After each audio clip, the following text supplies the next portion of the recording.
Seguindo essa linha, veja só. Se eu olho para esse mapa, tá vendo que esse mapa aqui em cima, tá vendo? Ó, 1453 ali é Constantinopla, né? A capital do Império Bizantino. Veja, você vai para a escola, você aprende Império Bizantino e você aprende Império Romano do Oriente. E quando você fala Império Bizantino, Império Romano do Oriente, as pessoas não conseguem ligar que são a mesma coisa, porque elas são ensinadas em momentos distintos e falta às pessoas essa ligação. Eu acho que a escola perdeu. E eu coloquei a data ali, veja, a data de 1453, porque é o que a gente conhece como tomada de Constantinopla, quando Constantinopla cai, conquistada pelos turcos otomanos, comandados por Maomé II. Agora, antes de eu falar disso aqui, eu quero que veja só uma coisa, que coisa interessante. Esse Império Romano do Oriente, que era do Império Romano do Oriente, a gente fala que de 1453, século XV, é a queda do Império Romano do Oriente. E no ano de 476, é a queda do Império Romano do Ocidente.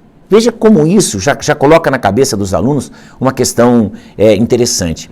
Quando a gente fala em Império Romano, crescimento do Império Romano, antes de pensar na divisão em Oriente e Ocidente, quando a gente fala em expansão do Império Romano, os alunos esquecem, e muitos esquecem, que na verdade, antes de ser um império, Roma era uma república, que começa no ano 509 a.C.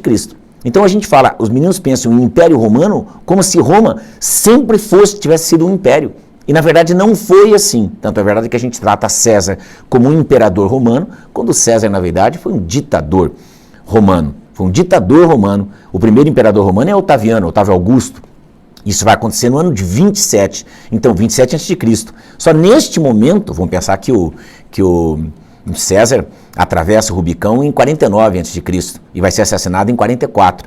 Repare que ele se autoproclama ditador de Roma por todos os serviços que ele tinha feito e o Senado não quis enfrentá-lo. Mas veja que coisa interessante. Essa simples conceituação de que Roma era primeiro uma república, depois passou pelos triunviratos e daí chega a uma fase de ditadura para daí entrar no chamado Império Romano. Repara, quando a gente chega a isso, nós já estamos chegando na virada do tempo de Cristo. E é uma noção que as pessoas não têm. Por quê? Porque a escola vai ensinando aos pedaços e a gente depois não consegue emendar isso. Aí você vai dizer, mas para que eu preciso entender isso? Porque nós moramos no Ocidente e a base do mundo ocidental depende diretamente de quanto a gente conhece dos impérios gregos e do Império Romano. Só para vocês entenderem, olhando para esse mapa lá, 1453, veja para onde eu fui voltar. E eu acho que é isso, essa paixão, esse desejo de conectar as coisas que a escola deixou esfarelar.